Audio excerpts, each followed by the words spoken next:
எல்லாரும் நல்லா இருக்கீங்களா? இன்னைக்கான பதிவு, நெஞ்சில் நேர்மை இருந்தால் பார்வையில் ஒரு கர்வம் இருக்கத்தான் செய்யும். யாருக்காகவும் பயப்பட தேவையில்லை. கண்டிப்பாங்க. நம்ம யாருக்கும் இந்த உலகத்தில் வாழ்கிறதே ஒரு வாழ்க்கை ஒரு முறை தான்.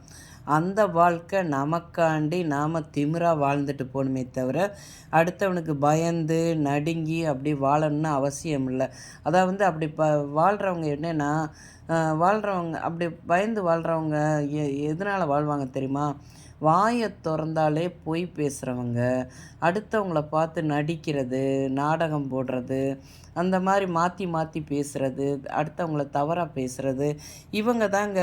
அவங்களுக்கு அந்த விஷயம் தெரிஞ்சிருமோ, அடுத்தவங்கள பற்றி சொல்லும்போது அவங்களுக்கு அந்த விஷயம் தெரிஞ்சிருமோ வச்சிருமோன்னு சொல்லி வாழ்க்கையில் பாதி நாள் அவங்க பயந்து பயந்தே வாழணும். பார்த்துக்கோங்க. நாம் உண்மையாக நேர்மையான நம்மளோட பேச்சு நேர்மையான பேச்சாக இருக்கணும், உண்மையாக இருக்கணுங்க. அப்படி இருந்தோன்னு வச்சுக்கோங்களேன், நமக்குள்ளே ஒரு கர்வம் வரும், ஒரு திமிரு வரும். நம்ம தான் உண்மையாக இருக்கவே, நமக்கு எதுக்கு பயப்படணும் அடுத்தவனுக்கு அப்படின்ட்டு.